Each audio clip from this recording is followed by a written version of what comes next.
Great, let's start. I'm Pietro, I'm UX designer at Kleber Franke. I come from Milan, as Charlotte mentioned, and I moved to the Netherlands 8 years ago. I work at Kleber Franke, and I'll share a little bit about that later on in the presentation. I was very excited when Roy asked me to join here to talk about truth. I found it a very interesting topic. It's quite broad and challenging as well, but on the other hand, it's really versatile, and you can do a lot with it. So, of course, the first thing that I asked myself was, what is truth? I don't know. Like, it's an interesting topic, and I think you can philosophize about it for quite a while. So I want to make sure today we just kind of like keep it a bit contained and focus a little bit. Otherwise, we end up here talking for months about what truth is, and maybe not even getting to an answer where we all can agree on.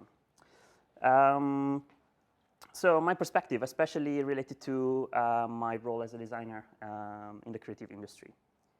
I asked you to draw the map of the world.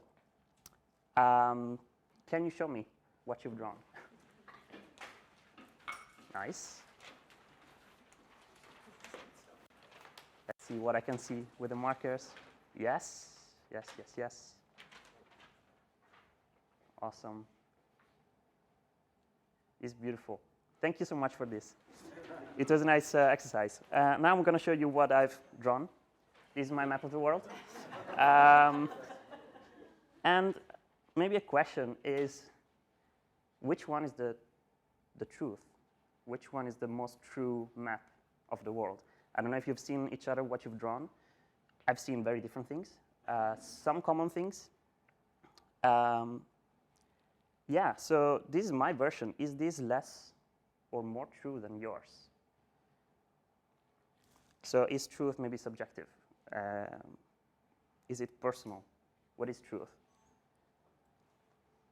And what about cartography? We are here just creatives. We've done this in 1 or 2 minutes maybe, while drinking coffee and croissants. But cartography is a science, so they probably should have done that in a way that it's true. Looking at these maps, this one is a map from China. It's first of all, it's vertical, which is very odd and weird compared to what we're used to.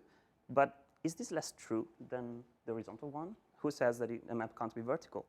An interesting fact is that the reason for this is because they wanted to politically show an advantage over the Antarctica area.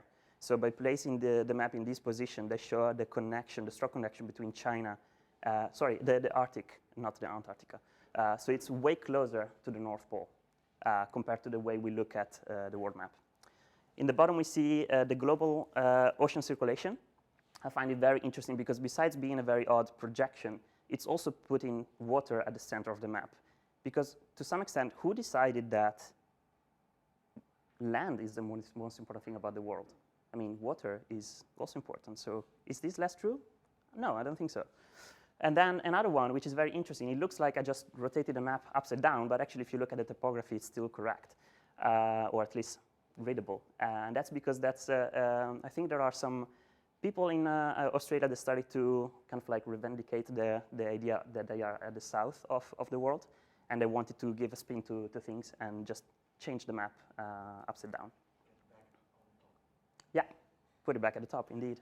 And at the center, of course, because we are used to see Africa and Europe at the center, which is a very European-centric view. But this shows how Australia can actually be also the center of the world. Well, Google kind of like solved it all when in 2018 they decided to abandon the Mercator projection and go actually 3D.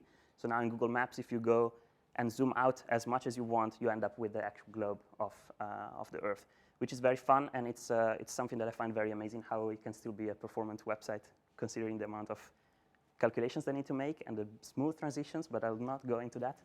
I find it very interesting because at my own time, I was thinking, oh, they really found the perfect solution. This is the truth. Yes. On the other hand, there are two things. They compromised on the idea to visualize things 2D.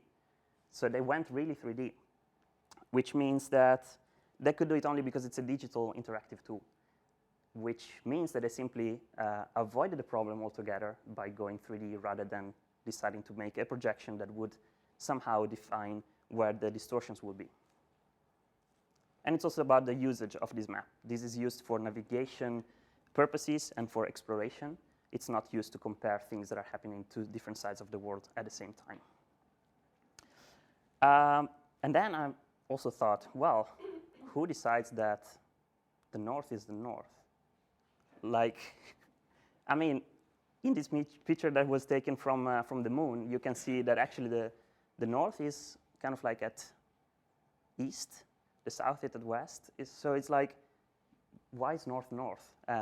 So what is the truth about the Earth? I don't know. We'll find an answer today. The North Star. So yes, that is the reason why. Sorry. The reason why we point maps north. That's a very good point. Is so originally it was not like that. Originally, we used to have at the top Jerusalem because there was a quite religious view of maps. Maps as a way to illustrate the world, where going up would mean going to Jerusalem and to the God city. Things changed with navigation on sea, when people started to really use the North Star as an indication of we need to go in that direction to go up. So then it made more sense to turn the map and use it like that. But here it really, and I like that, thank you for that comment, it really shows the reason why any way we look at the world or the maps is just an arbitrary choice. There is no right or wrong. Fun fact, the word orientation comes from this idea that orient would be at the top. So east at the top.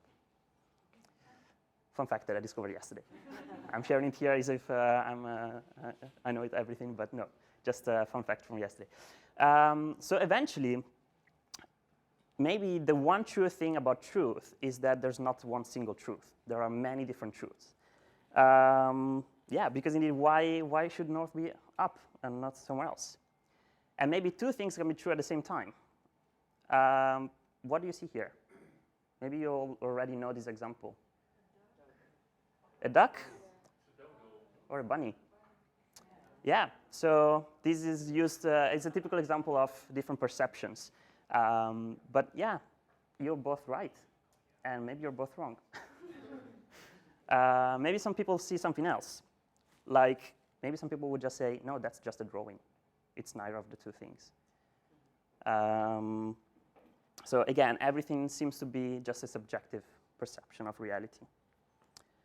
Well, at least data is objective, right? That's great. We can at least rely on data because data is objective. It's the ultimate truth, and it can really help us to find and navigate through reality. We have facts we can really rely on. Great. Let's find out.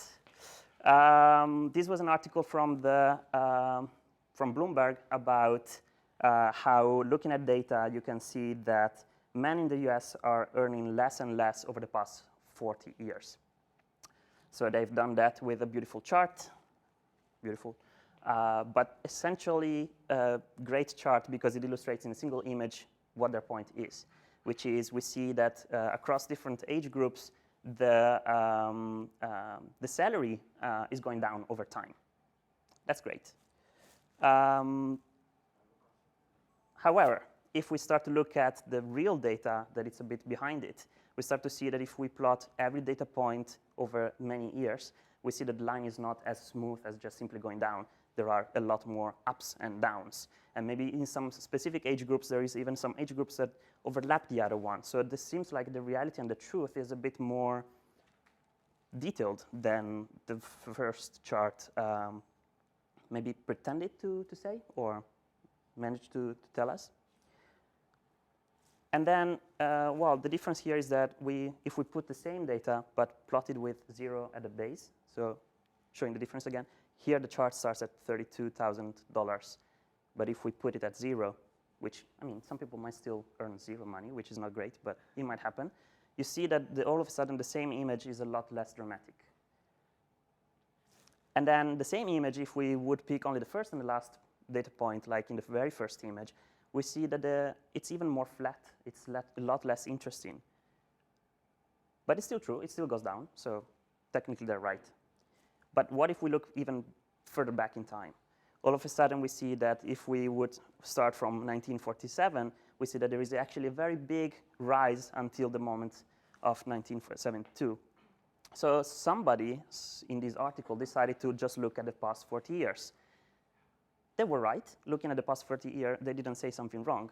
But that also means that if we just simplify the chart even further, it's a very different situation. So you could even say that maybe the article was completely wrong, and it's 65 years of income rising for men in the US. So I like this example because it really shows how there's not a single truth. Like, the article was true also before, but if you look at different perspective or at a wider data set, you discover that things might go really the opposite way as you expected in the beginning. So this brings me to the conclusion that the biggest misconception regarding data is its objectivity. Not even data is objective. Not even data is, or facts are really this one single truth. So, and that's even more true if we look at data and its entire process. So this is a simplified version of a data process. Let's imagine that there is a measurement and a collection at start, then there is analysis and interpretation, and at the end there is communication. So, simple example, if we would measure temperature, first of all, you can decide what type of metric you're going to use. Are you using Celsius or Fahrenheit? Or maybe are you just asking people, do you feel warm or cold? They're all still measurements of temperature. You're making some choices here. Then you might even decide what type of measurement you're going to take in terms of collection. Am I looking at an average of day by day? Am I looking at the minimum and maximum within different days? Maybe the mean, so the average, kind of the most common value within a day. Am I looking at locations? Utrecht versus Amsterdam, Gouda. Maybe do I start also to look at whether the weather had an impact on that? Was it cloudy? Was it sunny? Was it rainy? Those are all things that we can decide to measure or not, and that impact eventually the whole process. Then we go into analysis and interpretation. What defines what warm and cold is? I need to interpret it. Who decided that, 12 degrees is cold? If you ask someone maybe in Finland, they would say that it's quite a nice temperature. Are there maybe patterns over time or by geography? Some areas that are often very cold, often very warm. That changes entirely the interpretation of the data and how people relate to it. And finally, there is communication. What is the key message? Is there something we want to tell? Like the article before was saying, there is a conclusion. Things are going steadily over time, and this is the truth. You're going to make some choices about what colors you're going to use. For example, in temperature, we're used to think about colder temperatures are blue, warmer temperatures are red. If I would change them around, would you still understand the graph? Would you still relate to what I'm trying to communicate? So it seems like choices are by nature subjective. I think we can agree on that. But I like to think so. And eventually, communication is a bit the domain in which maybe creatives or designers primarily have an influence on. So today I want to share a couple of examples and details from the work I do at Clever Franca. This is just a selection of different type of works. They're very different in nature. We have some brand identity, most of them, they are quite digital oriented. We have some dashboards, platforms, motion videos related to data. So anything you can imagine, but at least data is always at the core of any project we do.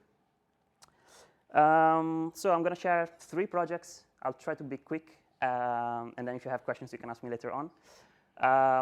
So the first case I want to show is the kernel dashboard. I think that's an easy one because probably everyone here knows about the project. It was this project that was launched during the pandemic for the government as a way to give way to citizens and an insight in what are the data that is being measured, regardless of what you can do with it. But at least you know that data is being measured and we can be transparent about it. So what is a truthful representation of that data, especially in the context of a pandemic? where a lot of things are actually new and unknown because, yeah, I don't know, but this was my first pandemic. Hopefully there will not be another one, but I don't know how many people here have dealt with a pandemic in an era where you can measure things. So this is just a simple example. It's about data transparency. As you can see in this graph, there is this gap at some point. That simply is data was missing. If you take the data that came into the dashboard, there's just this situation for some reasons. I don't remember why, but some data was missing. What is the right thing to do there?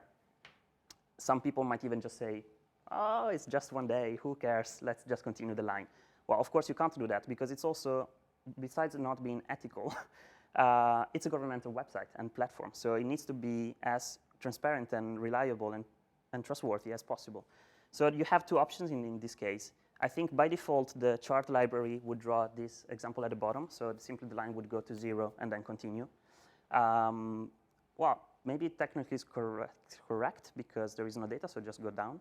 But it's wrong because the data is not there. So we can't just overlook the fact and maybe even imply that things went down where maybe there was even a peak. We just simply don't know. Another example is data is not always complete. So especially looking at the dashboard where I think for specific data sets, the data would come in slowly over time. Not everything would come in, the day itself or the day after. Because the reason is just simply the reality. There are different sources, different hospitals, different places and GGD's in the Netherlands that deliver data, and they simply don't do it all at the same time. We need to be also thankful that they even deliver the data because I think it's pretty awesome the fact that we can collect all this data over time.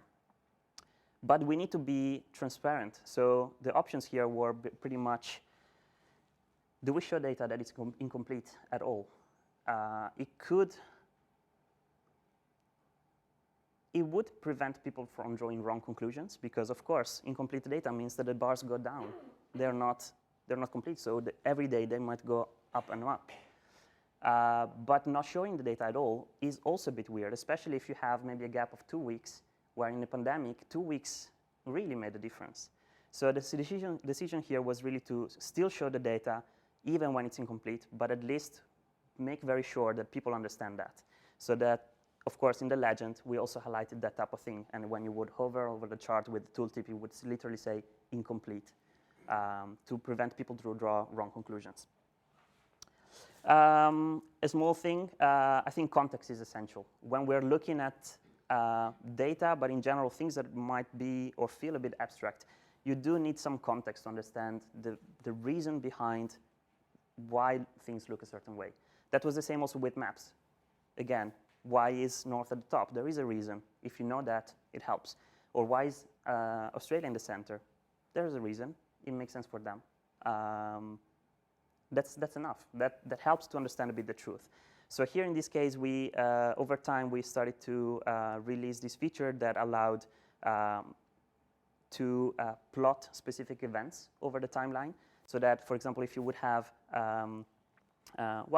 difference in the policy that was taken by the government, for example, the addition of the Afont clock, then it would really help people to understand, okay, this is at least the period in which this policy was taken. Does it have a positive or negative effect? Is it even useful or not? We're not giving any conclusions in this dashboard because the goal is not to convince people about things. It's simply to share the data and be transparent about it. One last example from this project is at the very beginning. This was the very first version of the dashboard back in June 2020. We had for each of the few metrics that we collected at the time, basically this traffic light coloring that would help people to facilitate people to understand when things are good or okay, not great and bad. Two things I want to say about this one is that, first of all, we went for gradients rather than specific buckets. That helps to communicate or feel the fact that there is not such a strong and direct difference between the buckets of what is okay and what is not okay. And that's also because of the reality of the pandemic. No one, not even the experts, could say after the value of, I don't know, 4.5, that's not okay. No one knows. So it's more about an indication, a rough indication. And without that, I don't know how many people want to understand that maybe a value of, I don't know, 40 hospitalizations is a bad thing, especially if you're looking at the entire country. It's like, okay, 40 doesn't feel that much. It's probably okay. So it really helps to understand the context. And another thing that I want to mention is that at some point we just simply had to remove this entire concept because the numbers started to go too fast for design considerations to keep up with it. So if every day you see that this number slowly from 30 starts to become 35 and then 40, then all of a sudden you end up with maybe 80. So it's like, okay, so why are we even looking at a chart that keeps changing over time and maybe it's always red, always red. So what does it really say? So eventually we decided to remove the coloring and go for a chart that shows the progression over time. Because in that way you can see whether things are going rapidly wrong or worse, or whether maybe there is a little bit of an easing, even if the value is still technically very high. No matter how you spin the story, yeah, eventually every choice you make will have an effect on the design and the perception. So even the interpretation of data, which is something you don't really have full control over, is something that it's up to the user in the end. You're not there to convince them or to change their perception or to help them in case they take some wrong conclusions. So the best you can do is just to think about it up front and help the design to be as true and contextual as possible. Another project is Balance World. It's a platform for investment. It's a nice platform that, and a company as well, because their goal is to help people to understand that the companies you place money in or on really have an effect on, an impact on the world.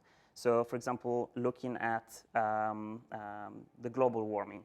So if you invest in a company that is, well, making a lot of CO2, maybe that's not very good for the world. Or a company that is only investing in, wrong labor policies, yeah, that's maybe not a nice company to invest in or that has a good impact on the world.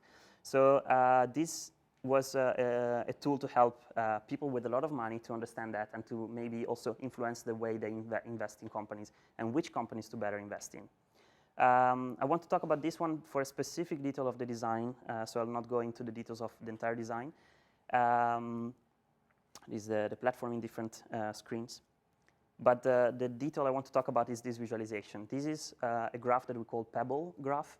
The reason why we call it Pebble is simply because with the sort of like these organic shapes, it really reminds of a pebble shape, so something a bit more grounded, even though the data is quite abstract.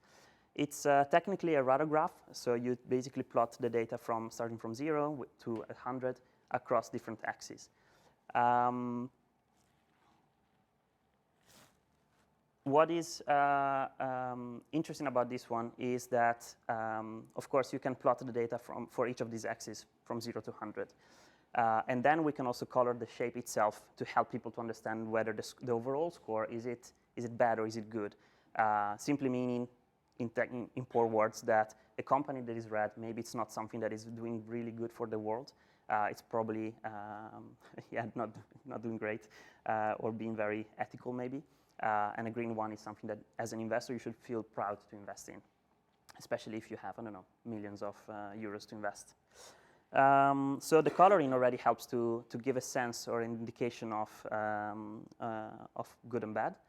But eventually, you have also some scenarios where some of these specific metrics they categorize and give a score on, they might have a score of 0. So simply, the shape really changes. And if you would put different companies next to each other, you would have an indication of the more big and perfect the circle is, the better the company is, and the more it's, I don't know, weird the shape is or too tiny, the more it gives an indication of, okay, some things are not really in balance there.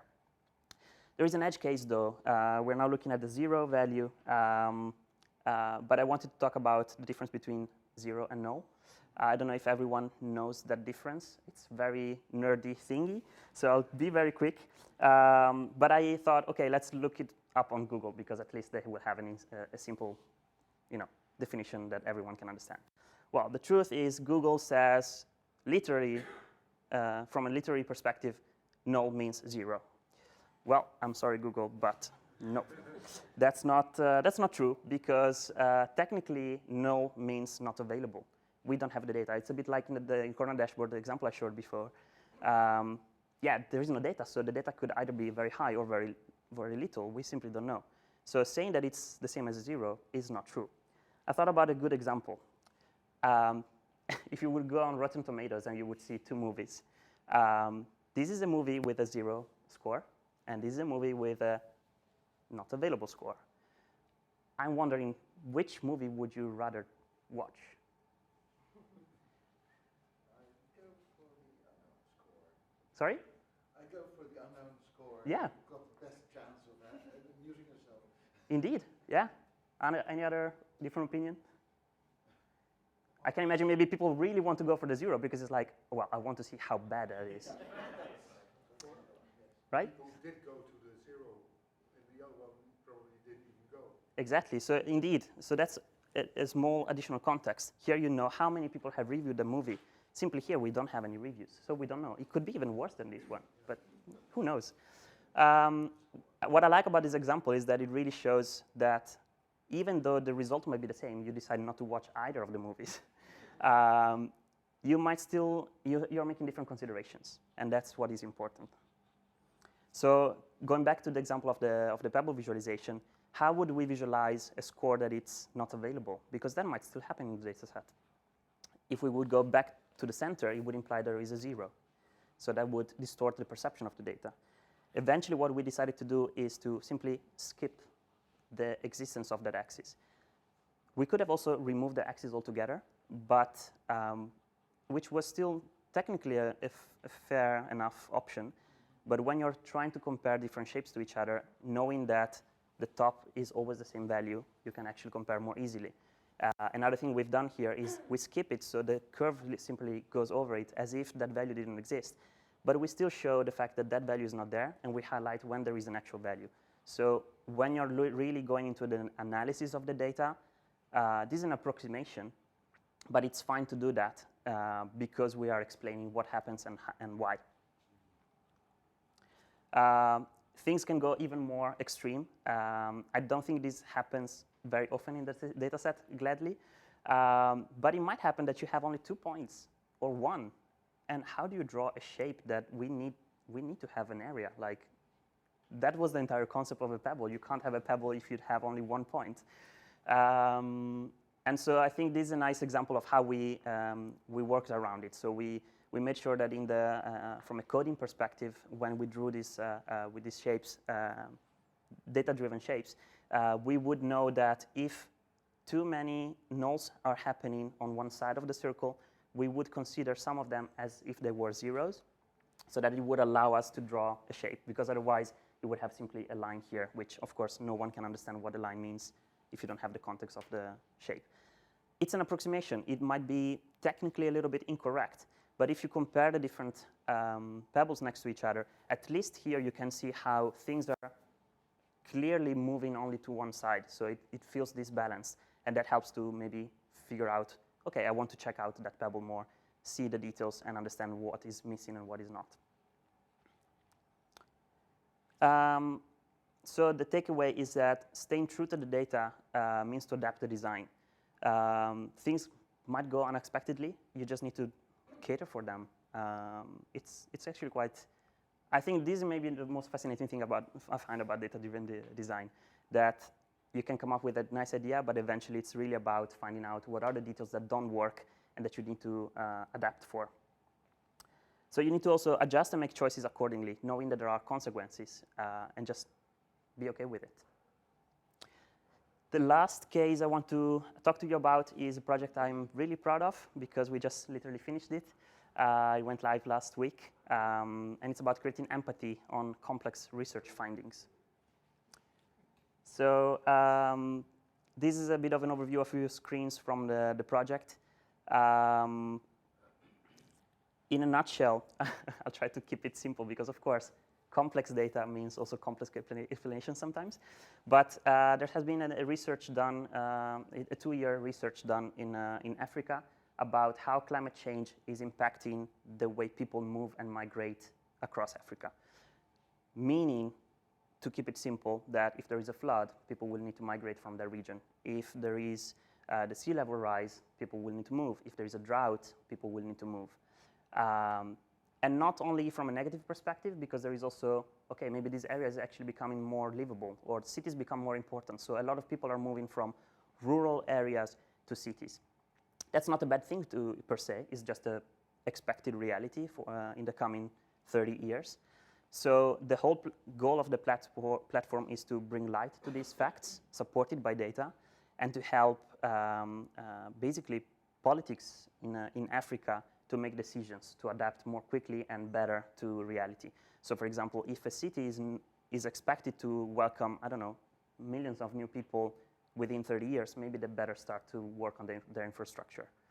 Not because they have to, but because it might help them later on.